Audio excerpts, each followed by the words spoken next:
हर हर महादेव। शिव शक्ति सिद्धेश्वर अखाड़े में आप सभी का स्वागत है। मैं मार्तंड योगी रुद्रनाथ शिष्य सुंदरनाथ योगी। मैं आज आप लोग के सामने कुछ रहस्यों का पर्दाफाश करना चाहता हूँ। आप समझना किस प्रकार लोगों को लूट रहे हैं और उनकी समस्या को निदान करने की जगह उनके जीवन में और समस्या को उत्पन्न कर रहे हैं। सर्वप्रथम आप लोग को समझ लेना चाहिए कि कौन कौन सदगुरु है, कौन कौन आपको कौन किस विद्या दे रहा है। आज मेरे पास शंकर सिंह जी का कॉल आया। शंकर सिंह का कॉल आने के उपरांत मुझे पता चला कि कोई राजस्थान में गुरु है और राजस्थान में गुरु वो बुलाकी मसान का माता चौगनंद मसानी के साथ में साधना करवा रहा है। महामूर्खता की बात है, महामूर्खता पूर्वक कार्य करवाना ऐसे नुगरों का ही काम है, क्योंकि बुलाकी मसान बिना कमाल का सैयद और उसका जो गुरु है हरिया गुरु, उसके बिना वो सिद्ध नहीं होता। जब तक बुलाकी मसान की साधना पूजा जाप तक कमाल का सैयद के साथ नहीं की जाए वो सिद्ध नहीं होगा। ऊपर से घर परिवार को बर्बाद कर देगा। जैसे हजारों केस हमने देखे हैं यूपी में, हरियाणा में, उत्तर प्रदेश में, राजस्थान में कि बुलाकी मसान बहुत प्रचलित देवता है। पूरब की विद्या का सेकंड दावेदार है। दूसरा दावेदार है पूरब की विद्या का बामन डोर, जिसको बोला जाता है भगतवाल, उसको पूजते हैं। औगड़ ओझा अघोरी भी उसको पूजते हैं। लेकिन सर्वप्रथम आप समझो कि अगर बुलाकी मसान को आपको पूजना है, अगर बुलाकी मसान की साधना करें तो किसी भी योग्य गुरु के माध्यम से ही करें। गुरु कैसा होना चाहिए? जो अखाड़े के माध्यम से जुड़ा हो, किसी संप्रदाय के माध्यम से जुड़ा हो।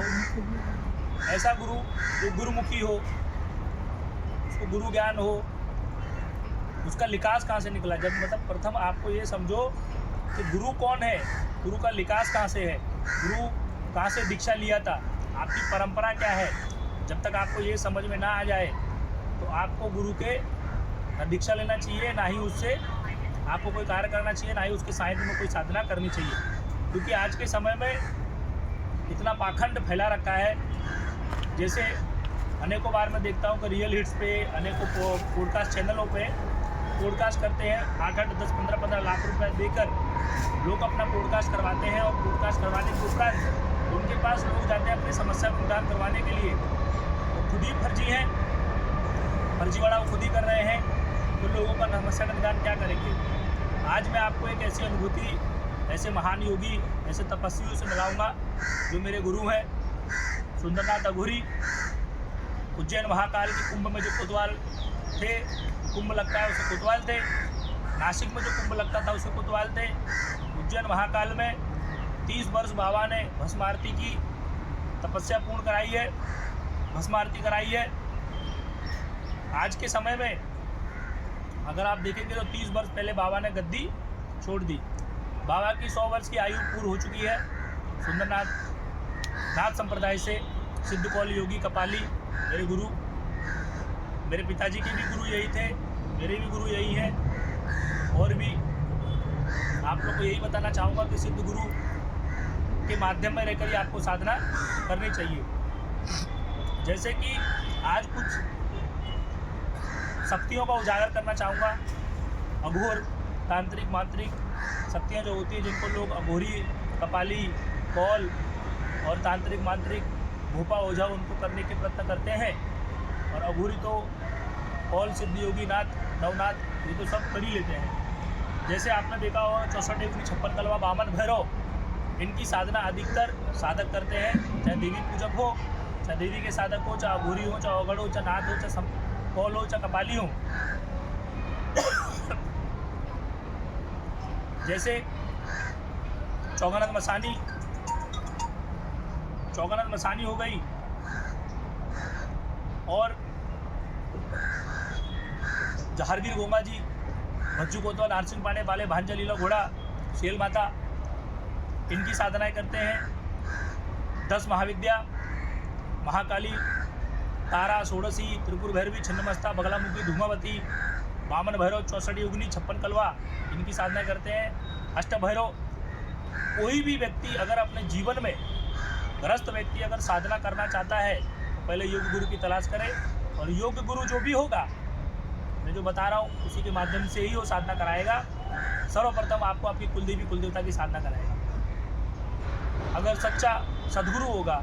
सर्वप्रथम आपको कुलदेवी कुलदेवता की साधना इसके लिए कराएगा क्योंकि आपके जीवन में कुलदेवी कुलदेवता दोष होता है।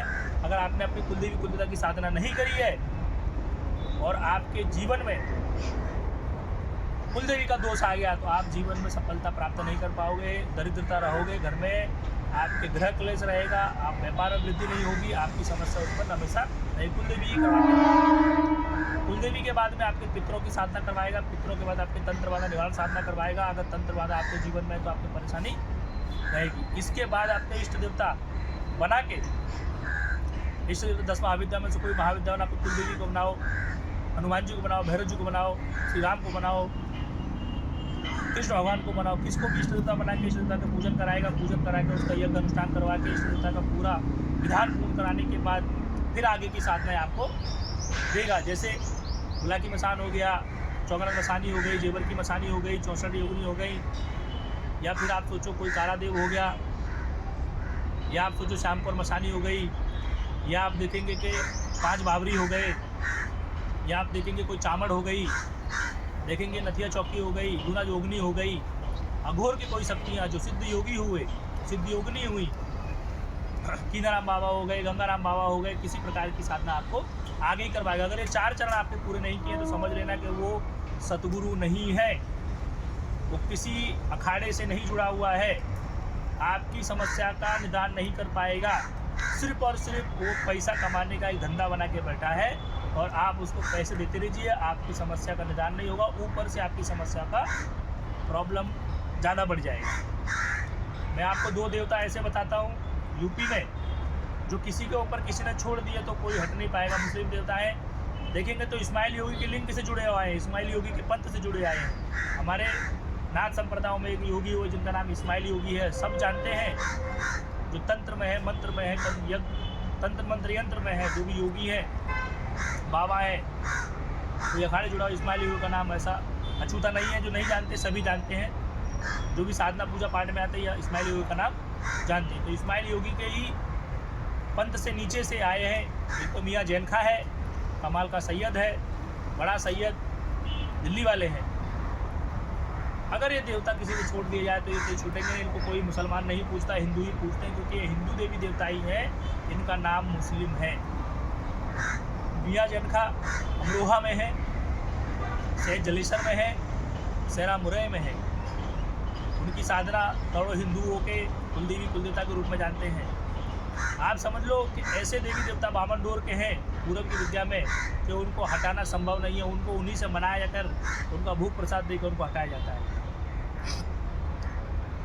जैसे माता कालका है, आप देखेंगे कि 360 मसानियों में 90 मसानी काली कुल की हैं, 270 मसानी शीतला मसानी की कुल की हैं। तो शीतला मसानी को सिद्ध करना चाहिए, अघोरियों को भी और जो गृहस्थ व्यक्ति हैं। लेकिन अगर गुरु मार्ग नहीं है और गुरु ने आपको गुरु मंत्र नहीं दिया है प्रॉपर, आपको ऐसा गुरु जो गुरु मंत्र प्रॉपर दे के आपको उसकी साधना सिद्धि करवाए, ऐसे नहीं करवाया है तो आप ये साधना ना करें। आप यूट्यूब पे, इंस्टाग्राम पे देखकर ये कर तो लोगे, लेकिन आपके जीवन को नरक बना लोगे। किसी का पॉडकास्ट देख के कर लोगे तो जीवन को नरक ही बनाना है। ये साधना जैसे बामन डोर की शक्तियाँ होती है, एक बार घर में पूज गई तो वो पीढ़ी दर पीढ़ी पूजी जाती है। एग्जाम्पल ले लो बुलाकी मसान का, अगर आपने पूजा है तो आपका बेटे को पूजना पड़ेगा, उसके बेटे को पूजना पड़ेगा, उसको बेटे को पूजना पड़ेगा। आपके 4 बेटे हैं तो एक ने पूजा है तो चारों को पूजना पड़ेगा। नहीं तो योग गुरु होगा, सिद्ध गुरु होगा तो यमुना घाट पे जाकर या गंगा घाट पे जाके या किसी नदी पे जाके, समुद्र पे जाके, तालाब पे जाके पहले बुलाकी मसान को वचनबद्ध करके उसे वचन लेके कि इस बच्चे को दे रहा हूँ, इस बच्चे के मृत्यु के उपरांत आपको इसके पास नहीं रहना है, इसे कोई खानदान में नहीं रहना है। अगर ये वचन करके आपको कॉल करार करके ही साधना कराता है तो ही उससे साधना ऐसी ले। और ये सिर्फ बुलाकी मसान पे एप्लीकेबल नहीं है, हर देवता पे एप्लीकेबल है जो बामन डोर का आता है।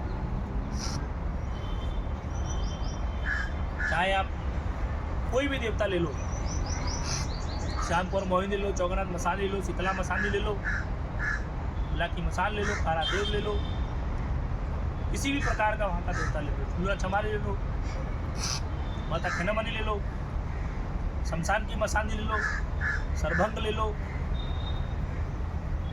खरदौनी का कलवा पवन ले लो, कोई भी देवता है वो आपके पीढ़ी दर पीढ़ी पूजेगा। और ये अगर आप पूजने को तैयार है तो ही ऐसी गलतियां करें, नहीं तो नहीं करें। दूसरा एक प्रश्न है, सभी बोलते हैं गुरुजी हमको सिद्धि कब हो जाएगी? तो सिद्धि 11 दिन 11 माला जपने करने से कोई सिद्धि नहीं हो, कृपा प्राप्ति हो जाए तो अलग बात है। जो साधना होती है सवा घड़ी, सवा पहर, सवा दिन, सवा मास, सवा वर्ष की होती है। तो पूर्ण साधना होती है वो सवा वर्ष की होती है। सवा साल ब्रह्मचर्य का पालन करते हुए, एक ही जगह पर रहते हुए, तामसिक भोजन ना करते हुए, सात्विक भोजन करते हुए 108 माला प्रतिदिन जाप करें और 1 साल उपरांत होने का, सवा साल उपरांत होने का उसका दशांश हवन करें, सिद्धि आपको प्राप्त हो जाएगी। पहला मार्ग यह है। दूसरा यह है कि 108 दिन 108 माला प्रतिदिन जाप करें, उसको दशांश हवन करें, उसको 5 बार साधना करें कम से कम, तो आपको सिद्धि होगी। प्रत्यक्ष देवता करना है, प्रत्यक्ष सिद्धि करनी है तो सवा साल की ही आपको साधना करनी पड़ेगी, गुरु के साहित्य में रह के करनी पड़ेगी, नहीं तो कोई साधना सिद्ध नहीं होगी। अमार जिंद हो गया, ये जिंद हो गया, वो जिंद हो गया, किसी प्रकार का जिंद सिद्ध नहीं होगा, किसी प्रकार का देवता सिद्ध नहीं होगा, किसी प्रकार की शक्ति सिद्ध नहीं होगी, कृपा प्राप्ति मिलेगी आपको। इसीलिए जो गुरु यहाँ पे दे रहे हैं, जैसे मैं भी देता हूँ, अगर किसी को 11 दिन की 21 माला 33 माला जाप करने के लिए, तो उसके ऊपर कोई तंत्र बांधा है, उसकी कोई समस्या है, उसके लिए दिया जाता है निदान होने के लिए। वो समस्या निदान होगी, वहाँ पे बात खत्म हो जाएगी आपकी। लेकिन आपको सिद्धि चाहिए, आपको साधना चाहिए। गुरु मंत्र का पहले 1.25 लाख मंत्रों का जाप करें, कम से कम गुरु मंत्र सिद्ध करना पड़ेगा आपको, चितना मंत्र सिद्ध करना पड़ेगा, उसके बाद आगे की क्रिया आपकी चालू होगी। ये कोई भी मैं देख रहा हूँ कि भारत में अभी कोई भी किसी को नहीं दे रहा है, और सब अपने अपने धंधे बना के बैठे हैं। छोटे छोटे बच्चे, छोटे छोटे बालक 4 मंत्र सीखने के गोरी बन जाते हैं। ऐसे लोग आपके घर परिवार को बर्बाद कर रहे हैं। अधिकतर आपने देखा रहेगा, जो मंत्र मैं देता हूँ उस मंत्र को आप चैंटिंग कर लोगे, उस मंत्र को जाप कर लोगे तो आपकी समस्या का निदान करने के देता हूँ, ना कि आपको उससे सिद्धि मिलने वाली है। सिद्धि गुरु साहित्य में रह के करनी पड़ेगी, 1.25 साल कम से कम जाएगा। वैसे 12 वर्ष की सिद्धि होती है, 12 वर्ष में सिद्ध होता है, देवता प्रत्यक्ष खड़ा होता है। मेरी भी कुछ शिष्य हैं जिनको मैं छोटे छोटे पन से भी साधना सिद्धि कराना चालू किया है। कोई 8 साल का है, कोई 10 साल का है, कोई 12 साल का है, उन्हीं को सिद्धि होगी। जो शिष्य अभी संसारिक में है उनको सिद्धि नहीं होगी, उनको क्या है, कृपा प्राप्ति मिलेगी। उनको साधना करेंगे तो उनको सिद्धि होगी, नहीं तो नहीं होगी। आजकल बोलते हैं शक्ति ट्रांसफ़र दे दो, एक नया धंधा चालू कर दिया लोगों, शक्ति ट्रांसफ़र दे दो। शक्ति ट्रांसफ़र ही नहीं होती, शक्ति किसको ट्रांसफ़र होगी? अरे शिष्य को होगी, या किसको भी दे देंगे? एक धंधा है क्या? आप लोग ये समझ लो। जैसे मुझे शंकर सिंह ने कॉल किया है, उसी प्रकार मुझे और भी कॉल आते हैं, बहुत से लोगों कॉल आते हैं, गुरुजी हमको ये साधना करा दी है। 5 दिन की साधना उस बच्चे को करवा दी, बुलाकी मसान चौगानंद के साथ में, उसका जीवन नरक हो गया है पूरा। अब वो आश्रम आएगा तो आपके सामने उसको समक्ष रखूँगा। अधिकतर मैं लोगों को उजागर नहीं करता हूँ, साधनाएँ कराता हूँ, उनका जीवन में शांति मिले। इसीलिए एक मुख्य बात हम समझ लेना कि जो भी अखाड़े से जुड़े सदगुरु हैं, जो अपने संप्रदाय का है, चाहे नाथ संप्रदाय का, चाहे उदासीन का है, उसी से आप गुरु दीक्षा लें। किसी भी ऐसे भोपा, ओझा, औघड़, गद, बुआ से दीक्षा ना लेकर अपना जीवन को नरक ना बनाए, अपने जीवन को आनंद बनाए। गुरु शरण में जाएं, सच्चे गुरु के शरण में जाएं, सदगुरु के शरण में जाएं। पहले गुरु मंत्र की दीक्षा लें और गुरु मंत्र की दीक्षा लेने के बाद 1.25 लाख मंत्र का जाप करें। 1.25 लाख मंत्र का जाप करके गुरु मंत्र सिद्ध करें। गुरु मंत्र सिद्ध होने के बाद आपको आसन मंत्र की जरूरत है, सुरक्षा मंत्र की जरूरत। गुरु आवरण आपका सुरक्षा होगा, गुरु मंडल आपका सुरक्षा होगा। जब तक आपको गुरु सदगुरु नहीं मिलता, आपका भटकाव खत्म नहीं होगा। मेरे पास जितने बच्चे आते हैं 12, 13, 15, 16 साल भटक के आए, जब उनको मैं बताता हूँ कि देखो इस प्रकार का साधना सिद्धि होती, तो बोलते हैं गुरुजी हमने वो पॉडकास्ट देखा था, उसमें ऐसे बता रहे, हमने वो देखा था, उसमें ऐसे बता रहे, हमने रियलिटी पे ये देख लिया था, ऐसे बता रहे, हमने उस पर देखा था, ऐसे बता रहे। अरे भाई, तो रियलिटी वाले क्यों नहीं हो जाते अमीर? 8, 10 लाख, 15 लाख रुपए लेके उनको लेके आते हैं। उनके मेनू देखो, मीटिंग करने के लिए इतना पैसा, फ़ोन उठाने का इतना पैसा, वो उठाने का उतना पैसा। आप हमको कॉल करते हो, आज तक हमने किसी को बात करने के लिए, किसी की समस्या बताने के लिए 1 रुपया किसी से मांगा नहीं है। 12 बजे से लेकर शाम को 6 बजे तक हम कॉल पे अवेलेबल रहता है। उसके पहले रात्रि साधना होती है 12 बजे तक। साधना मतलब साधना रहेगी, आराम करेंगे, उसके बाद फ़ोन पे रहेंगे। जिसका फ़ोन नहीं उठाया रहेगा तो साधना में रहेंगे, इसीलिए फ़ोन नहीं उठाया रहेगा, किसी कार्य में रहेंगे। क्योंकि सदगुरु की शरण में रह के हम साधना करते हैं। जिसके जीवन में सदगुरु है वही आगे बढ़ेगा साधनाओं के क्षेत्र में, नहीं तो कोई आगे नहीं बढ़ेगा। लाखों नागाएं हैं हमारे भारत में जो कंदराओं में, अरावली के पर्वतों में, हिमालय की गुफाओं में जाके तपस्या कर रहे हैं। उनको सिद्धि होगी या तुमको होगी 11 माला 11 जाप करने के लिए 11 दिन तक जीवन त्याग दिया। जब तक गुरु शरण में नहीं जाओगे, गुरु मार्ग पर नहीं जाओगे, कोई आपको सिद्धि साधना नहीं होने वाली। ये जो भी फर्जीवाड़ा है, जो भी लोगों ने किया कर रखा है, उसको आप समझें। और कोई भी तामसिक अघोर साधना करनी हो तो गुरु के साहित्य में रह के करनी हो, गुरु वचन लेके करने हैं, उस शक्ति से वचन लेके करना है, तो ही आपके काम आएगी, नहीं तो नहीं आएगी, आपके जीवन को नरक बना देगी। ये सभी मेरे भारत के सनातनी भाइयों और बहनों से, माताओं से, बहनों से प्रार्थना है कि आप लोग गुरु शरण में जाएँ, ना कि गोपाओं के शरण में जाए, ना कि आप भगतों के शरण में जाए, ना आप पूजाओं के शरण में जाए। हर हर महादेव।